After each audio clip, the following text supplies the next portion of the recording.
pembelajaran. Kepada saudara Muhammad Yakin, persilakan. Oke. Jadi materi yang saya bawakan yaitu peran orang dalam pembelajaran. Yang pertama, peran guru sebagai fasilitator pembelajaran. Guru berperan sebagai fasilitator utama dalam pembelajaran. Mereka tidak hanya mentransfer ilmu pengetahuan, tetapi juga membimbing dan memotivasi siswa untuk belajar. Peran guru dapat diuraikan sebagai berikut. Yang pertama, perencana pembelajaran.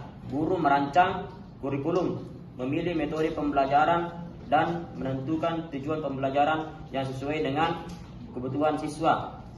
Yang kedua, pengelola kelas, yaitu guru menciptakan lingkungan belajar yang kondusif dan mengatur interaksi siswa selama proses pembelajaran. Dan yang ketiga, pemberi motivasi. Guru memotivasi siswa dengan memberikan pujian, penghargaan, dan umpan balik yang positif serta menciptakan suasana belajar yang menyenangkan. Dan yang kedua, peran siswa sebagai agen pembelajaran. Siswa bukan hanya penerima pasif informasi, tetapi juga agen aktif dalam proses pembelajaran. Mereka memiliki peran penting dalam menentukan keberhasilan pembelajaran mereka sendiri. Sebagai pembelajar aktif, yaitu siswa bertanggung jawab atas pembelajaran mereka sendiri dengan aktif bertanya, berdiskusi, dan mencari informasi.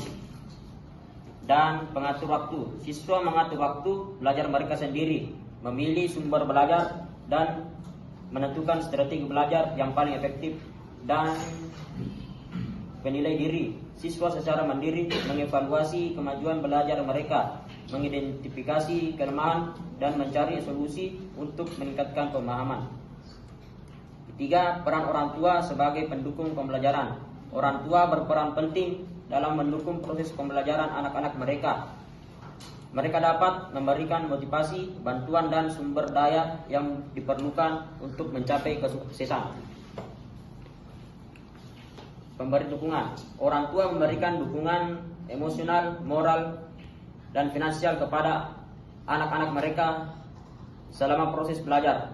Dan pemberi arah. Orang tua membantu anak-anak mereka menetapkan tujuan belajar, merencanakan sikap positif terhadap belajar, membaca, dan mengembangkan pengetahuan.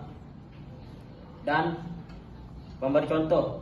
Orang tua menjadi teladan bagi anak-anak mereka dengan menunjukkan sikap positif terhadap belajar. Dan yang keempat, interaksi dan kolaborasi dalam pembelajaran. Interaksi dan kolaborasi antara guru, siswa, dan orang tua merupakan kunci keberhasilan pembelajaran. Mereka saling mendukung dan memotivasi untuk mencapai tujuan bersama. Komunikasi efektif. Guru, siswa, dan orang tua berkomunikasi secara terbuka dan efektif untuk membahas kemajuan belajar, kesulitan, dan kebutuhan individu. Dan kerjasama tim. Guru, siswa, dan orang tua bekerja sama sebagai tim untuk menciptakan lingkungan belajar yang positif, mendukung, dan efektif. Cukup sekian dari saya kembalikan kepada Rafa. Baik, Assalamualaikum warahmatullahi wabarakatuh. Jadi di dalam video ini saya akan menjawab pertanyaan dari saudara Tasman yang bunyi pertanyaannya yaitu bagaimana teknik pengembangan daya pembelajaran dapat membantu siswa untuk mengembangkan keterampilan berpikir kritis.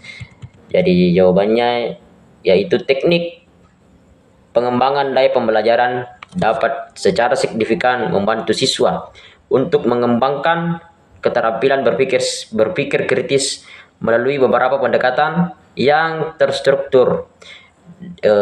Contoh misalnya yang pertama yaitu pembelajaran berdiferensiasi. Nah, pembelajaran berdiferensiasi ini memungkinkan guru untuk menyesuaikan metode, sumber dayanya, dan penilaiannya sesuai dengan kebutuhan individunya siswa. Dan dengan pendekatan ini, siswa dapat belajar sesuai dengan gaya dan tingkat pemahamannya mereka yang mendorong keterlibatan aktif dan meningkatkan kemampuan berpikir kritis mereka.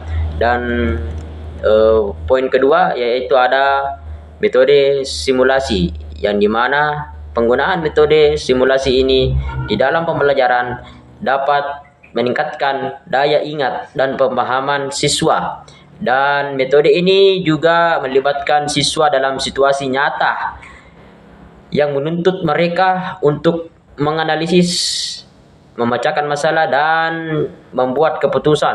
Dan dengan cara ini, siswa tidak hanya belajar teori, tetapi juga menerapkannya ke dalam konteks praktis yang bisa merangsang keterampilan berpikir yang kritis. Dan pengelolaan waktu dan lingkungan belajar juga bisa mengajarkan siswa untuk mengatur waktu dan menciptakan lingkungan belajar yang kondusif, juga sangat penting. Dan dengan pengelolaan waktu yang baik, siswa juga bisa dapat fokus terhadap kepada tugas-tugas yang menantang mereka untuk berpikir kritis.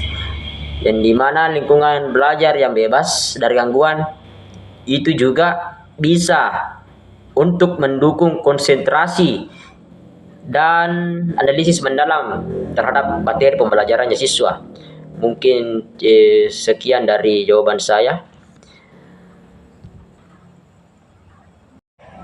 Ya, jadi saya akan selanjutnya akan menjawab pertanyaan dari saudara Syahril. Yang pertanyaannya, apa yang menjadi kriteria dalam mengevaluasi efektivitas pesan yang disampaikan melalui berbagai media dan bagaimana cara mengevaluasinya? Jadi, apa yang menjadi kriteria dalam dalam mengevaluasi efektivitas pesan? Jadi kriterianya ada penerima komunikasi untuk menilai apakah pesan bisa diterima oleh audiens dan apakah bisa mereka memahami makna pesan tersebut. Jadi efektivitas itu dapat diukur dengan melihat tingkat respons siswa terhadap pesan yang disampaikan, dan ada isi pesan atau kontennya untuk memastikan bahwa isi pesan tersebut itu relevan, jelas, dan sesuai dengan tujuan pembelajaran. Pesan yang baik itu harus dapat memfasilitasi pemahaman siswa terhadap materi yang diajarkan, dan juga ada ketepatan waktu atau timingnya harus pas, dan evaluasi apakah pesan itu disampaikan pada waktu yang tepat dalam proses pembelajaran sehingga siswa dapat menangkap pembelajarannya dengan baik atau informasinya ya dengan baik. Dan juga ada saluran medianya yang menilai efektivitas media yang digunakan untuk menyampaikan pesan. Apakah media tersebut itu sudah sesuai dengan karakteristik audiens dan konteks pembelajarannya, dan kita juga harus bisa memastikan bahwa sumber informasinya itu dalam penyampaian pesannya itu dapat dipercaya dan kredibel sehingga siswa merasa yakin terhadap informasinya yang bisa yang dia terima. Dan cara mengevaluasi efektivitas dalam pembelajaran, kita bisa survei dan kuesioner. Jadi menggunakan survei atau kuesioner ini untuk mengumpulkan umpan balik dari siswa mengenai pemahaman mereka terhadap pesan yang disampaikan. Pertanyaannya dapat mencakup seberapa jelas isi pesan, relevansi dengan materi pelajaran, dan kesan terhadap media yang digunakan. Dan kita juga bisa melakukan yang namanya observasi kelas. Jadi kita melakukan observasi langsung selama proses pembelajaran untuk menilai bagaimana siswa bisa merespon pesan yang disampaikan oleh guru, dan ini juga bisa membantu dalam mengidentifikasi siswa. Maksud saya membantu dalam mengidentifikasi area di mana komunikasi itu mungkin tidak efektif. Jadi, dan juga kita bisa analisis hasil belajar. menganalisis hasil belajar siswa itu sebelum dan sesudah penyampaian pesan untuk melihat apakah ada peningkatan pemahaman atau keterampilannya sebagai akibat dari komunikasi yang efektif. Dan kita juga bisa diskusi kelompok, yaitu mengadakan diskusi setelah penyampaian pesan untuk mendapatkan wawasan yang lebih dalam tentang pemahaman siswa dan juga bagaimana mereka bisa menerapkan informasinya yang telah diterima dalam konteks pembelajaran. Dan dengan kriteria dan metode evaluasi, pendidik dapat secara efektif untuk menilai seberapa baiknya pesan yang disampaikan melalui berbagai media dan juga bisa berkontribusi pada proses pembelajaran siswa. Mungkin sekian dari jawaban saya. Baik, kali ini saya akan menjawab pertanyaannya dari saudari Hikmah. Jadi pertanyaannya, apakah pesan pembelajaran yang disampaikan itu benar-benar relevan dengan kebutuhan konteks siswa atau hanya sekedar memenuhi kurikulum? Jadi jawaban saya, menurut saya itu evaluasi relevansi pesan dalam pembelajaran dengan kebutuhan konteks siswa itu juga sangat penting untuk memastikan bahwa pendidikan tidak hanya memenuhi kurikulumnya, tetapi juga bisa memberikan manfaat yang nyata bagi siswa. Jadi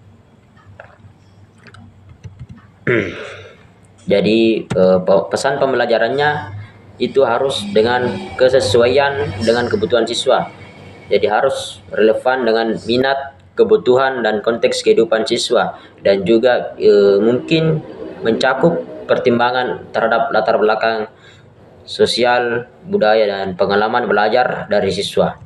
Dan ada untuk pencapaian kompetensi, materi yang diajarkan harus mampu membantu siswa untuk mencapai standar kompetensi yang telah ditetapkannya, dan relevansinya dapat diukur dengan melihat seberapa baik materi tersebut mendukung pencapaian tujuan pembelajaran. Dan pesan yang efektif juga harus mendorong keterlibatan aktif siswa di dalam proses belajar. Yang pembelajarannya interaktif itu cenderung lebih relevan dan menarik bagi siswa, dan juga bisa dengan penggunaan media yang tepat. Yang media pembelajarannya yang digunakan itu harus sesuai dengan karakteristik dan kebutuhannya siswa, dan pemilihan medianya yang tepat itu juga dapat mempengaruhi pemahaman dan minat siswa terhadap materi. Dan juga bisa feedback dari siswa untuk mengumpulkan umpan balik dari siswa mengenai pemahaman mereka terhadap materi dan relevansinya dengan kehidupannya sehari-hari mereka. Itu adalah cara penting untuk mengevaluasi efektivitasnya pesan. Jadi dengan menerapkan kriteria dan metode evaluasi seperti survei dan kuesioner, diskusi kelas, observasi pembelajaran, penilaian berbasis proyek dan analisis hasil belajar, itu pendidik dapat memastikan bahwa pesan pembelajaran tidak hanya untuk memenuhi tuntutan kurikulum, tetapi juga relevan dan juga bermanfaat bagi perkembangan siswa secara keseluruhan. Mungkin itu sekian dari saya. Maaf bila ada salah kata atau salah mohon maaf. Wassalamualaikum warahmatullahi wabarakatuh.